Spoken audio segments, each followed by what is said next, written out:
see, or as you've already dealt with, there's a panel on your screen that allows you to interact a bit with the webinar.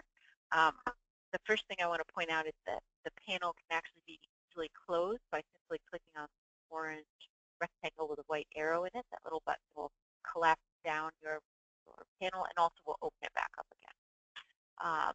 Make sure to set up your audio properly. I realize that if you're having an issue, you can't hear me, but hopefully you'll see that I'm indicating the audio portion of your panel. And it's important to realize that you should use the phone number in your panel, not the one that appears here, if you're connected by phone. At any time during the webinar, you can submit text questions using the questions portion of your panel. Just type those in. They will actually come to both Steve and I. Steve will probably ignore them during his presentation. I'll keep an eye on them. If there are any questions that merit interrupting him, I'll do so. Otherwise, I'll probably save most questions until the end of the webinar when he will read through them and answer them. And also, if you have technical issues that you'd like to point out, you can do that through those questions as well. At this time, I'm going to ask everybody to click on the icon that looks kind of like a little orange hand with a green arrow, just to let me know that you can hear me. For raising your hand, let me know that you can hear me. That request, great, thank you very much. And as I said, you can submit your questions through the question bar. We'll probably save them till the end. And then the final thing is that the webinar will be recorded, is being recorded, and it will be posted to VCGI's YouTube page. And I'll just point out that if you go to our website, vcgi.vermont.gov, and over on the left underneath our contact information, you'll see Connect with Us, a little line of social media buttons, and the last one there's YouTube button.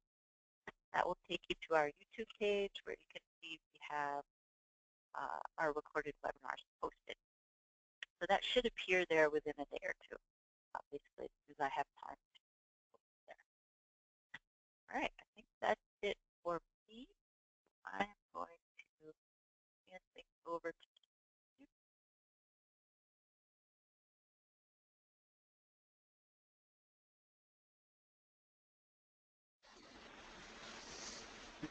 Take over, Steve. Okay, Leslie. Thank you for the introduction. Can you hear me okay? Yes. All right. Great, thank you. So as Leslie said, this webinar is focused on Vermont's new Open Geodata Portal. And I'm going to take some time here at the beginning of the webinar to provide a brief overview of the project that led to the creation of this new portal, as well as the partners that worked with us on this effort, and the approach that we took to build the new portal. And then we'll quickly roll right into a live demo, and I'll step through different sort of workflows using the new portal. And once I go through that, then we can follow up with questions and answers. So let's step right in and get going. So VCGI and the state of Vermont and many of the partners in Vermont's GIS community have been involved in sharing data for a long time. It's one of the important roles that VCGI plays in the state of Vermont is to facilitate access to data. And we've been doing it for a long time. You know, back in the early 90s, it was all floppy disks that were mailed to people when they submitted or faxed requests forms that they would fill out on paper. And that eventually evolved in the late 90s as the web emerged into an actual website where folks could search and download information, which at the time was quite novel and innovative. Then through the 2000s, really things sort of continued to evolve to the point where not only were users interested in getting raw data, but they were also interested in web services, the ability to stream data directly into different GIS clients or web maps without actually having to download data. So VCGI and our partners have really gone through quite a transformation in terms of how we provide access to information over the past 2 decades. Now, this new portal really came about from the fact that what VCGI had in the past and had built and had been supporting was quite old, really close to 15 years old, which in the IT world is really ancient. So there really was a strong need and strong demand for us to move on beyond that old technology. So we followed a standard process of engaging our partners and going through a requirements analysis. We worked with the state's Enterprise Geospatial Consortium group, and from that we developed user stories, or what you could call requirements, looking at it from different perspectives, from the consumer perspective, from the perspective of publishers, for example, other agencies looking to publish data that they want to share, or web services, and administrators, and for example VCGI administering the portal. So all having sort of different requirements of what they would need from a new geodata portal. And we went through a process, as you can imagine, you can end up with quite a lengthy wish list, and we went through a process of ranking and prioritizing to help focus on the things that we felt we really needed. Really kind of a standard sort of project management, web development methodology.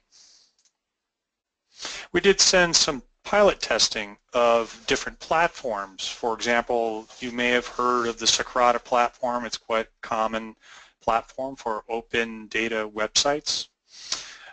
We tested that. We also tested what's called CCAN. It's an open source open data platform. And we also tested Esri's ArcGIS Open Data Platform. And after some back and forth regarding pros and cons of the various platforms, the Enterprise Geospatial Consortium and the Open Data Work Group recommended that we proceed with the ArcGIS Open Data Platform. A couple reasons, one of which is all the agencies already had access to the technology through their existing licensing, and some were already using the technology, so it did provide an easier path for adoption. So in terms of actually building and designing and building the solution, the key strategy was a federated strategy. The idea that each publisher, you could think of it as a state agency or department, or it could be others. Our definition of publisher is quite broad. It could include regional planning commission, academia, others that might want to publish their data through the Vermont portal. The idea was to federate through a distributed architecture, meaning that each of those publishers could manage their own stuff and publish it through the central portal. But that required that we put standards in place. So we spent quite a bit of time putting standards together and guidelines, and as well as a publisher guide or cookbook to help the publishers pull together their information. So the federated architecture really is the key to this, is I think what ultimately makes this new portal quite robust and quite effective at providing over time greater access to data that's managed by different organizations and publishers throughout the state. Okay, so let's jump and actually see what we can do with the portal here. So bear with me while I jump over there. Okay, now what I have on the screen is the portal itself. I'm at geodata.vermont.gov, and the idea is that this is a state geodata portal that it provides access to all of the geospatial data that state agencies and others want to share. It is administered by VCGI, but as you can see, it's not branded as a VCGI website. So that's just something worth noting. But of course, we do tend to provide the answers to a lot of questions, and certainly contact us. You'll see along the top here you have a main menu interface that allows you to jump to different sections within the website. Today I'm going to focus on accessing data as well as web services. There'll be future webinars where we'll talk a little more about some of the other bits of the portal, such as how to take advantage of some of the potential avenues that you can take to develop applications from the information and services on the portal. So if I go to the data section, you'll see here there's a search box which allows you to put in keywords. And what you'll also see is that you have this section of different theme-based icons, different groupings such as elevation data, environmental data, geologic data, those kinds of categories. And as you scroll down further, you'll see additional options down here, such as search by agency. In this case, it's the agency that's publishing the data. There's special topic searches. In this case, there's one topic. This will likely change over time. And then there are other search options over here, which include a search for anything that is new or updated. There's also this special offline data search. And this again is a little beyond the scope of the webinar today, but that touches on a few data sets, large data sets like imagery and LiDAR, for which VCG offers access to those large data sets offline, meaning on portable disk drives. As we go down further on the site, you'll see a section on web services. These are organized by these groupings of themes: imagery services, elevation services, and others in here as well.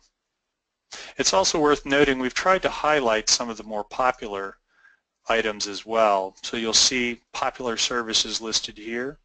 So for some, that might give you a quick shortcut. There's also a section on applications that gives you links to different web applications.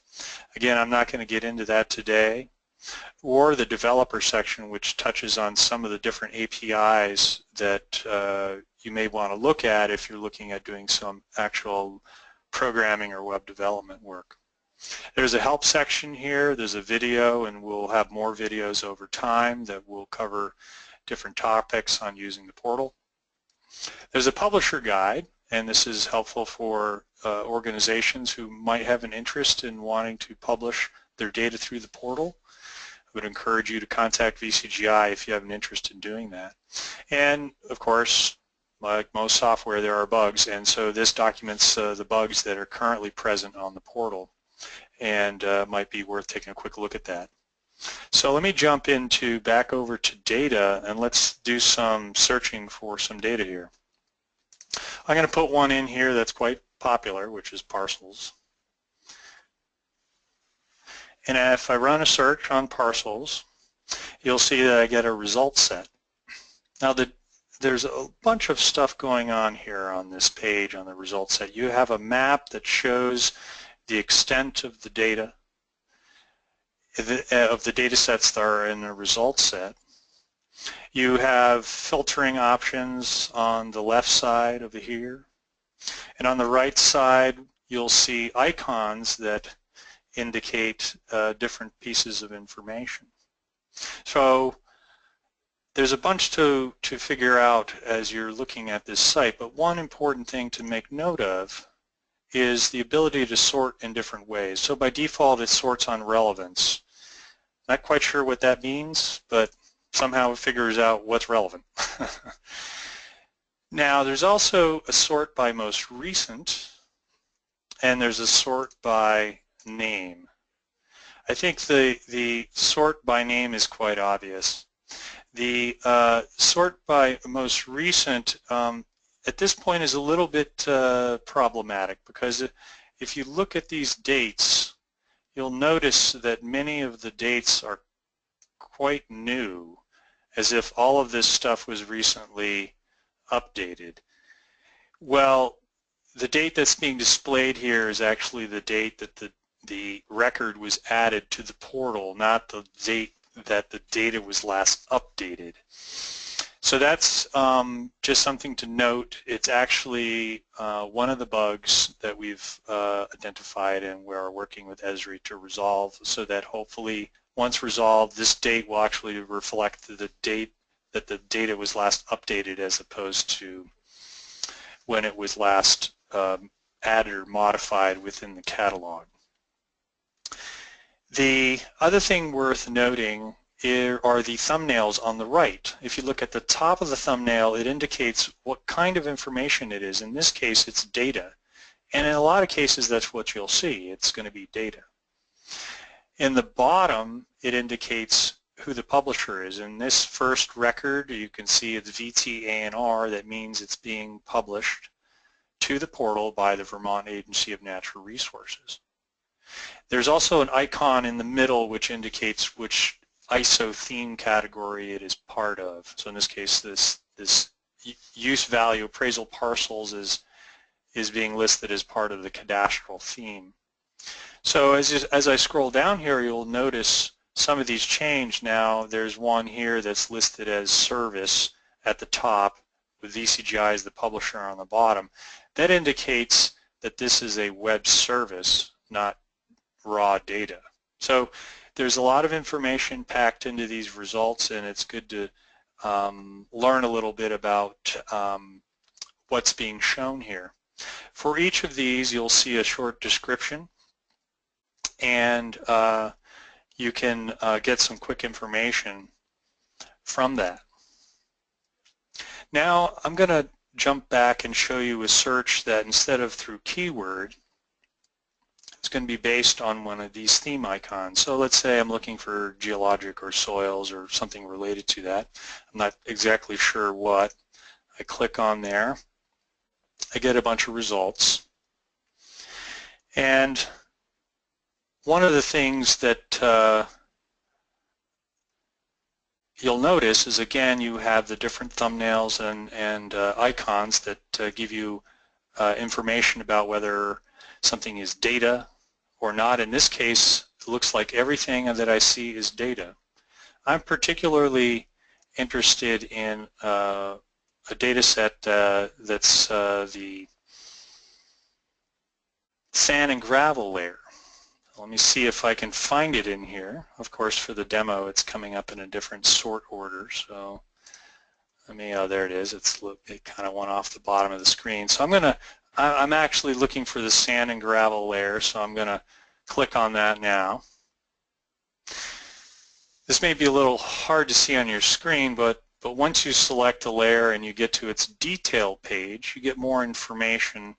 You get it actually renders on the map, and you can actually play with the data. So for example, if I were to down here select on ag type,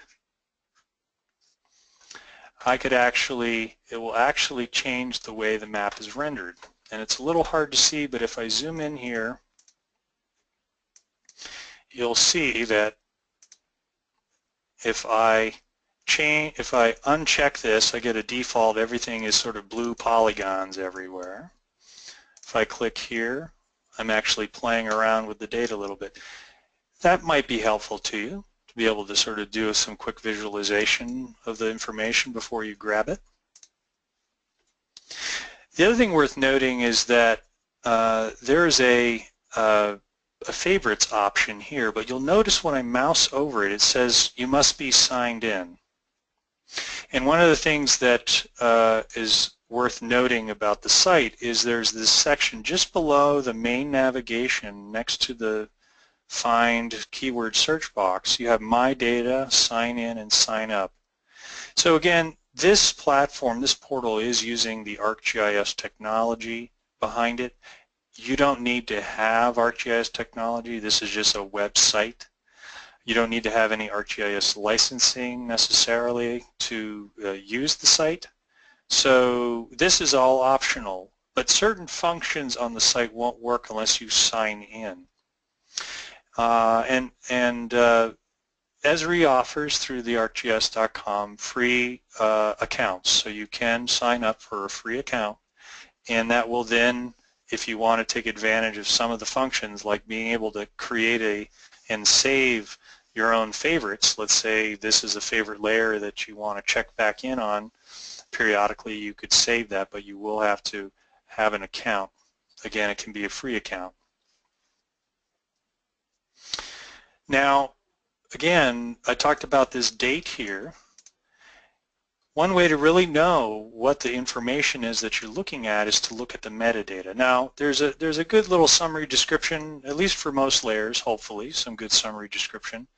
But we do require, as a part of providing your data for publishers to provide data through the portal, to provide metadata. So there is a link over on the right to view metadata. And yes, it isn't very pretty, as metadata often is not very pretty, but there is more information, and it's worth noting that you should take a look at that and see what there is. You'll notice, for example, in this case, the actual accurate date information is in the metadata. And this is showing, for example, that the last time, at least according to this metadata, that this sand and gravel layer was updated was in 1992. So it's quite old.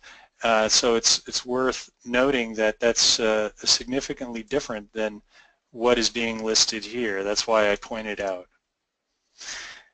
Now, there's also a few other options in here, like a create map. If you wanted to create a map, if I were to click on this here, it would actually open it up in ArcGIS.com. And what's interesting is it actually sort of noted the fact that the ag type field had sand and gravel in it, and actually seemingly chose symbology that sort of matched. It's kind of neat. There are, of course, the download options, which is probably the most of greatest interest to you. There are different formats: spreadsheet, KML, and shapefile. Spreadsheet, depending on what you're downloading, may or may not be of a lot of value, but certainly KML and shapefile have a lot of use. So, for example, if I were to click on KML and download this KML, I could get some instant gratification right away by bringing it up in Google Earth, for example, and didn't take a lot of effort to immediately be able to begin to visualize this layer. It's also worth noting that you can filter information. So, for example, if I go to the data and explore the attribute table, in this case this is this soil and gravel layer. There's this ag type, this aggregate type attribute. Let's say I'm only interested in soils. In this case it's S, somewhat intuitive. And so I've actually filtered it down to only those. Now if I were to go to download and select to download the filtered, it would only give me the records that are for soils, and it would also limit it only to what is on my map screen. So if I download that, I would get a subset of data for just the area. We'll try this and see if it actually works. So what I should end up with when I open this up here, excuse my bouncing around. Okay. Now you'll see I turned off what I'd previously downloaded, and you can see here I have a subset of data that is only soils that was in the area of interest that I had on the map. So we set that aside and keep moving on here. There's a bunch of a few other things worth noting here on the screen. If I can get this to cooperate, here we are. There are different APIs. This is programmer stuff. This is stuff I won't get into right now, but something we'll address in a future webinar. let's step back and look at some other functions on the site. So I'm going to do a search now for some contour data. And of course this is a bit canned, so I know what I'm going to type now. 2-foot contours, that's what I want. I want 2-foot contours. So I got this results. One thing I want to point, a couple things I want to point out is you'll notice this icon here, this link, and you'll see this a bunch on the portal where you have this icon with this arrow that's kind of shooting out. What that means is when you click on this, it's going to actually open it up in a separate web window tab within your browser. It's an external link to either a prepackaged zip file, or it could be to another tool that's used to help you get access. So in this example, I'm showing you that there are certain data sets that are quite large, for example 2-foot contours, for which we have built some tools to help you gain access. So in this case, 2-foot contours, I'm going to click on that, and I'm presented with this tiled data download tool. So again, this is 2-foot contour data. It would be quite large to zip up into one big massive file, especially once we get to the point of statewide data. And so therefore we have it chopped up into pieces, which you can then select a particular piece and then click on it to download. This is just a simple basic interactive map. You can zoom in, you can pan around, you can find the area. In this example, the 2-foot contour data is not available everywhere. It's only available in these areas that are highlighted. Something that this tool also offers is a couple of other options. One is you can say, you know, I don't really care to use this selection. I just want to bypass this. Just take me to the folder that has all the files. So this is jump to the folder, and this assumes that you know which of the files you want. We have things like a little PDF index which you can look at and everything else. But if I go back, I also have another option in here, which is to use the clip and zip tool. The clip and zip tool gives me an ability to extract data for a particular area of interest as opposed to a predefined tile. So in this case, I'm trying to extract 2-foot contour data. I can't extract anything, as noted here in red, until you actually see the data. So this stuff that's being shown is just the extent of where data is available. So I zoom in to the point where I actually see some contours. Hopefully you can see that now. I've got some contours on my screen. And I can use this define area to clip, a little tool where I can click a box, draw a polygon. Once I've defined that, I can extract it, and I have a couple options, shapefile or file geodatabase. And let's hit that and see if we can get it to work. So there we go. We just extracted that, and we can download and save that to our local drive. It's worth noting that in some cases, if you extract an area that's too large, you may end up with an empty zip file. And I want to just make note of that because from time to time folks run into that problem. And let me see if I can actually have it do that for you, and I can show you what you will end up with. You'll end up with an empty zip file, except for you'll end up with a log, HTML log, and it will tell you in a warning that the file was not extracted. So not the most user-friendly, I will admit, but that's why I pointed out. What that basically means is that you need to define a smaller area. So if I were, in this case, I'm going to define a smaller area, and I were to extract that, we should end up with a zip file that actually has a shapefile in it. And it does. So just be aware of that. these are large data sets, and we have constrained how much of an area that you can extract to reduce the impact on our servers, so I just wanted to highlight that. So I'm going to go back now to the main page, back to the data section, and look for some imagery here. I'm going to go and just click on the imagery icon, and I'm looking for stuff from 1994. I'm going to sort on name, and that's going to allow it to then sort by year here. And again, it's this external link, so I'm going to end up jumping to this. I can now, just as I did with the contour vector data, same interface, same tool. I can select the tile, I can download it, I can click zoom, I can zoom up to it, I can pan around. And I can also use the same bypass tool and the same clip and zip to extract information for that imagery. So if I were to use the clip and zip, I could zoom into a particular area, in this case the 1994 area. I could define a little box around the area, say I'm doing the project in this area. Get different format options, JPEG 2000 or SImagine, GeoTIFF, as well as File Geo. I'm going to try the File Geo database here and see if I have any luck.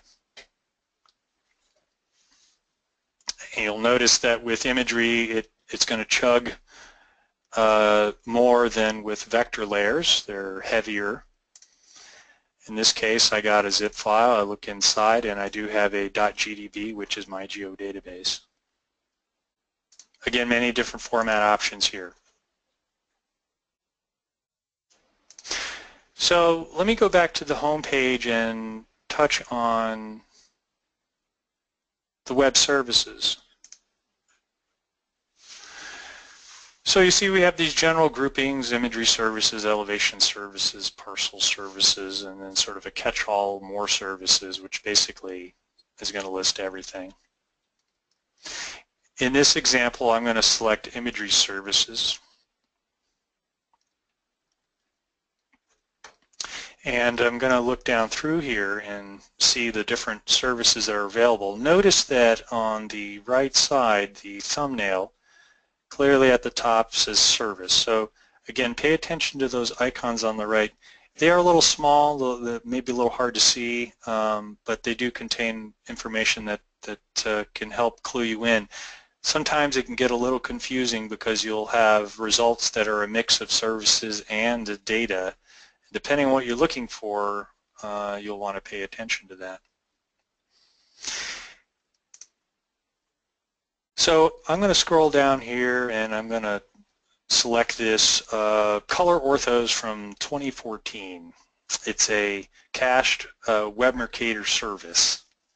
So if I click on that, you end up with another tab that opens up, and this is not the most obvious thing in the world. That's why I want to point it out. You'll be taken essentially to the service REST endpoint, and that's a bit of a technical term, but what that means is you end up here, and you have different options from here. One is if you were a programmer, you would notice that you have different API options. These are the things up here, really tiny at the top. I'm not going to get into that right now. That'll be a future webinar. But I wanted to just show you that you have different options. For example, you could click an ArcMap and open up this service within ArcMap. You could click on the ArcGIS Online Map Viewer, and what that will do is bring it up within ArcGIS Online. Now you'll see this is this 2014 color, leaf off ortho imagery. It happens to cover the Northeast Kingdom of Vermont, and there are some things I could do with this. For example, if I were to sign in, let's say, using my account, and again, you can get free account. This is always dangerous doing this for a live demo. Here we go. So I have signed in, and I have this service that I've loaded in, and now I can take that and I can save it. So we'll call it test, and I'll put in a tag in there to be a good tagger, and I'll save my map. Now I've immediately, I haven't had to download any imagery. I've got this imagery that I want right on a web map. I've saved it, I've got it in my account, and now I could share it if I wanted. I could even create a web app out of it. I could go in here and choose from different options. I say, oh, I want a basic viewer. Sure, why not? Let's preview it. There we go. Quick out of the box. Got an app.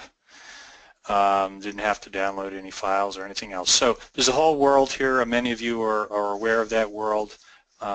Some of you, maybe it's new to you, but there's a lot that you can take advantage of with web services.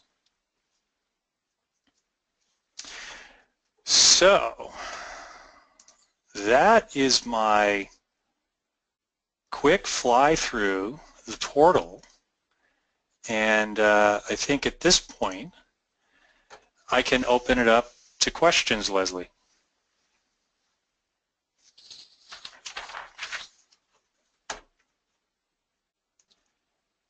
Okay, thanks, Steve. So this is your chance, everyone. If you have questions, if you've been trying out the portal and have any questions about how it works, if you have questions about some of the things that Steve has just demonstrated to us, I think they're a little bit stunned right now. But oh, I hope I wasn't going too fast. No. I was going to actually ask you to just talk a little bit about the filtering with the tags over on the left. I will say that I have heard from a few people over the last week or so who are getting adjusted to the search results list and the fact that maybe the way they used to search is not getting them as quickly as in the past to what they're looking for. And I think what I've been realizing is we need to share some tips about filtering down your search results. Since the search results create a bigger list, it's a little bit harder to look through. I have a feeling that refining the filtering technique might be something that we could share with people. Right. Yeah, that is a good question. And to be honest, you know, I and some of us who have worked on building this portal do find, you know, some of this out-of-the-box search results that are part of this platform to sometimes be a bit difficult. And so, yeah, there are some tips and tricks that can be helpful. So maybe I can touch on a few of them here. In this case, we searched on imagery, and if, let's say, we were looking for just Vermont ortho photos. In this case, well, this is probably not a good example for filtering.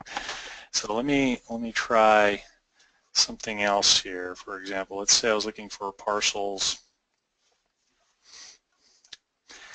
and I was particularly interested in parcel web services.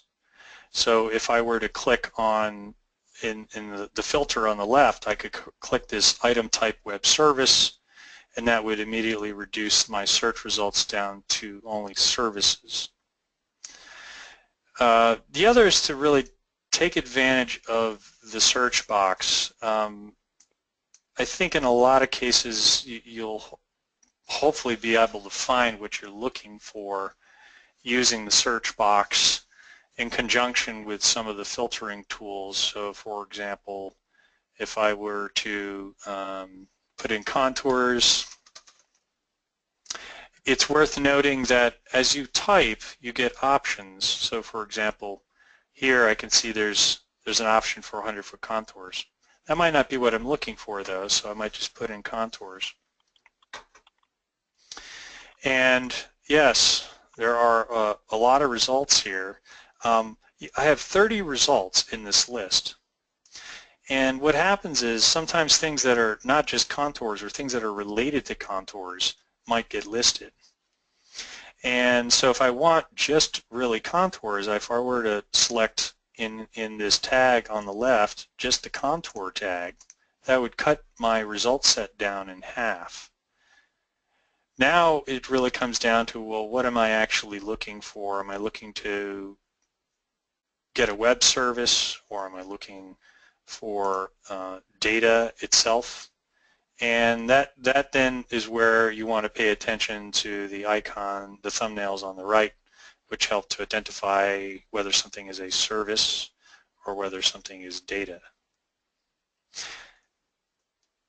Not sure how helpful that is, but Also, you can actually use the filter in that case as well. If you're only wanting services, you could actually choose the item type web service. right. So I could continue. Let's, in that example, I've got contours, so I could further filter it down to services. So contours and services.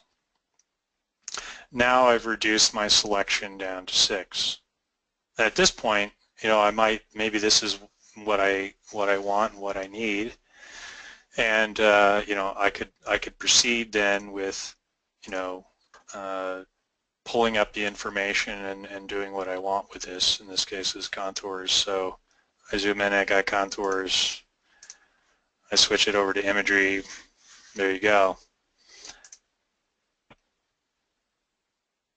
So What else? A question. There's a question now, so let's take a look. I'm not sure I understand. Let me see. I should be able to see the questions, right? Yeah, so if you click on the question bar in the panel where there's a little plus sign next to it, Yes. you can actually also just drag it out from there to expand the whole thing. Oh, good. Yeah, okay. So, Uh-huh. And which question was it? the last one, the one farthest down. Are there duplicate instances of data points? Is that the one? Yes. Where there may exist a conflict. There are duplicate instances of data points where there may exist a conflict. Yeah, I guess I'm not sure I understand the question either. Maybe we could get a clarification. Yeah, that's great.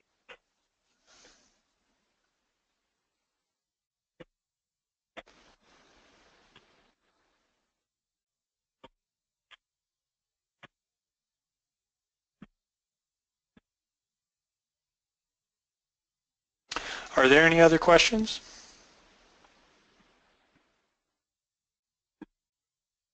Seems like you really were so thorough. Let's see. Okay, for instance, 2 instances of an elevation that do not agree with each other. Oh, okay.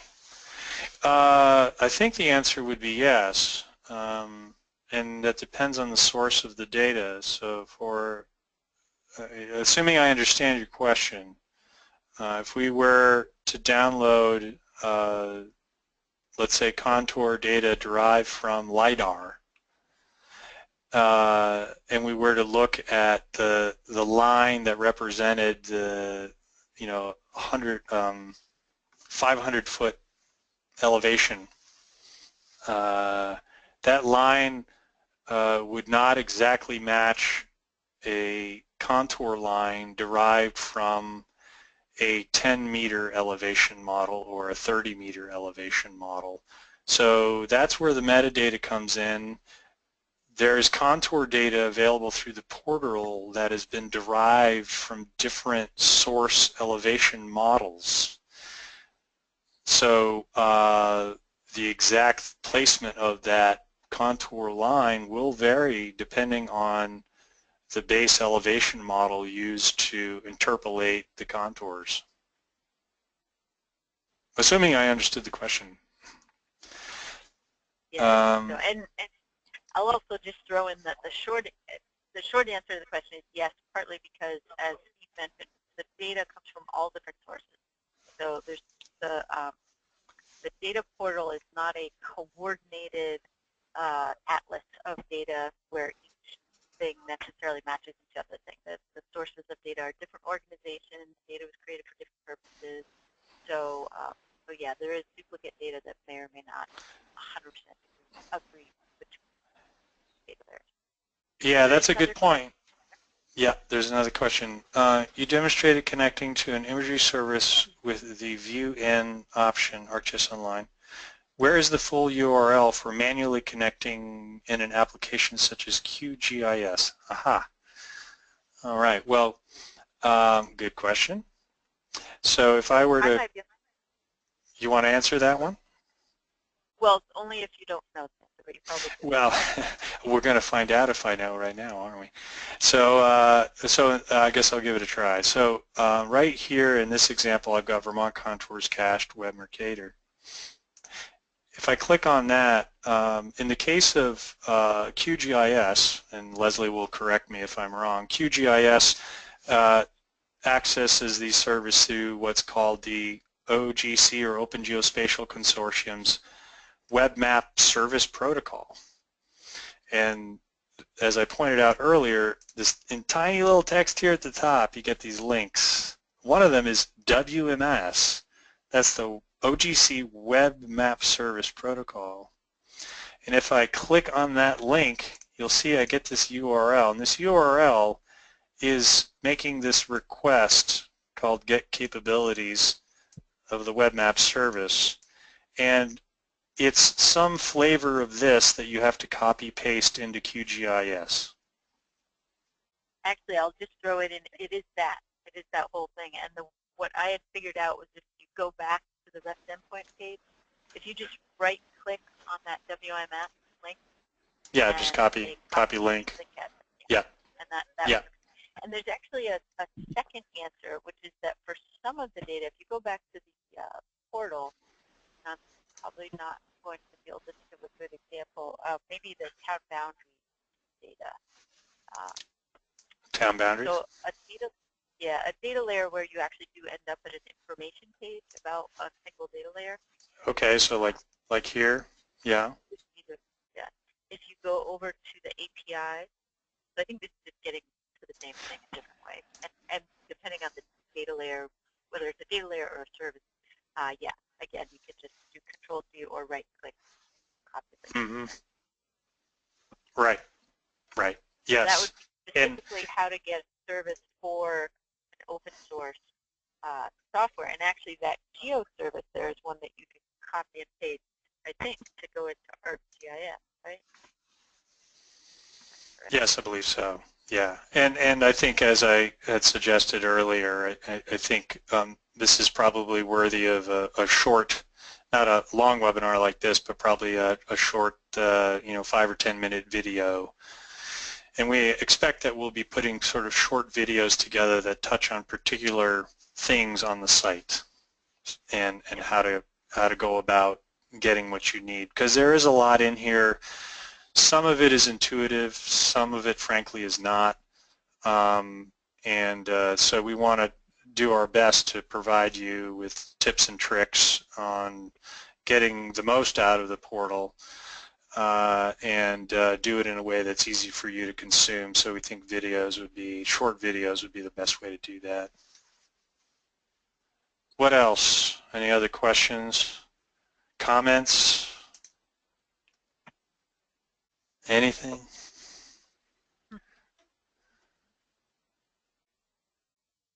Wishes? If we don't hear anything, we assume you're stunned by how wonderful it is. So, sure to send your comments. Very.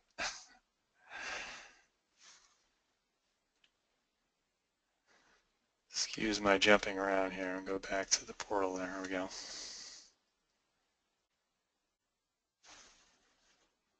So I think maybe we will go ahead and wrap it up, unless you have anything else you want to show. No, I don't think I do at this time. I think all I'd like to say is that, we... Oh, is there another question? We see the portal as something that is a work in progress over time. We we are focused right now on some sort of mop-up operations, I'll call it, sort of cleaning up some loose ends, as well as working with Esri to address the bugs that we've identified so that we can clear those out. But we do have a good working relationship with Esri and their portal team, and so we hope to provide ideas and requests for enhancements that will maybe allow us to provide a better user experience over time.